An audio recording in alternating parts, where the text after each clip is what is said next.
UFOs, aliens, and government cover-ups. It's got the holy trinity of UFO conspiracies, and all three could only happen in one place: Roswell, New Mexico. What really crashed out there in the desert? Did they really recover dead bodies of aliens? And what was the military trying to hide? Get your tinfoil hats ready, because today on Debunker, we're investigating the Roswell UFO phenomenon. Roswell, New Mexico, July 1947. Rancher Max Brazel was out for a drive when he stumbled upon a strange discovery: the wreckage of a mysterious crash site. Confused by his findings, Brazel gathered the debris. He went to Sheriff Wilcox and asked him to identify the strange wreckage. The answer? I have no idea what I'm doing, but I know I'm doing it really, really well. So Wilcox got on the horn to Colonel Butch Blanchard, leader of the Roswell Army Airfield's 509th Composite Group. Was Blanchard able to shed some light on these mysterious findings? Nope. Blanchard then called in the help of Intelligence Officer Major Jesse Marcel.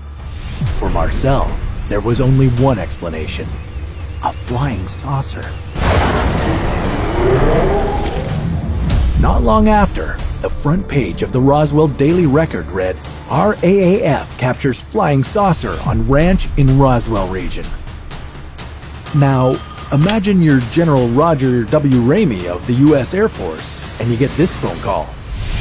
Good morning, sir. Now, don't be mad, but Intelligence Major Marcel may have accidentally stated to the press we captured an alien spacecraft. The U.S. military had to do some damage control. The very next day, the military issued a press release stating that no, it wasn't an alien ship, but the material from a weather balloon. General Ramey even had Major Marcel pose with the weather balloon, just to get the point across.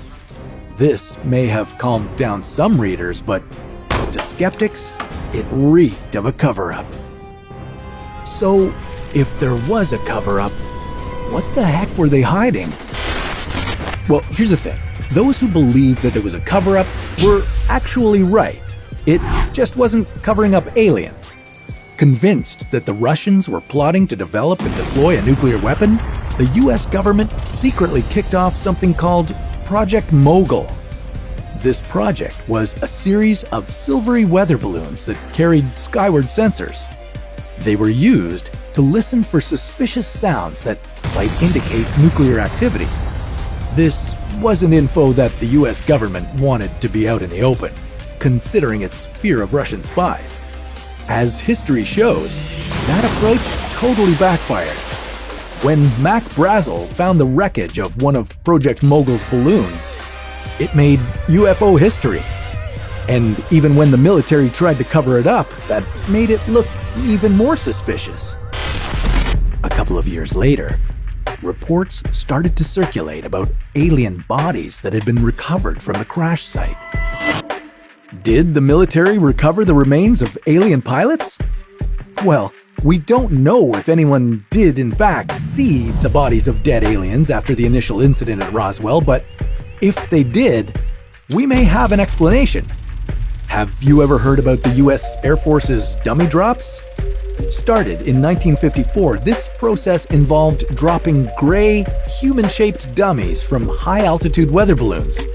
Looking at them now, it's not a stretch to think that witnesses could mistake these dummies for aliens. The question remains, though. The Roswell crash happened in 1947, and the dummies weren't dropped until 1954. So, why do people claim that there were alien bodies at the crash site? Well, according to the US Air Force, this is an example of a consolidated memory. Think of how you learned algebra over several hours in school, but don't remember every single class. So, what are we taking away from this?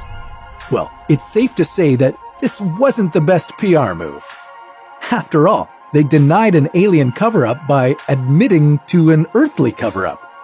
And besides that, it's looking like aliens didn't make a pit stop in Roswell. That means we're considering the Roswell UFO phenomenon debunked. What case do you want us to crack open next? How about finally tracking down Bigfoot? This is Debunker signing off. And remember, stay curious.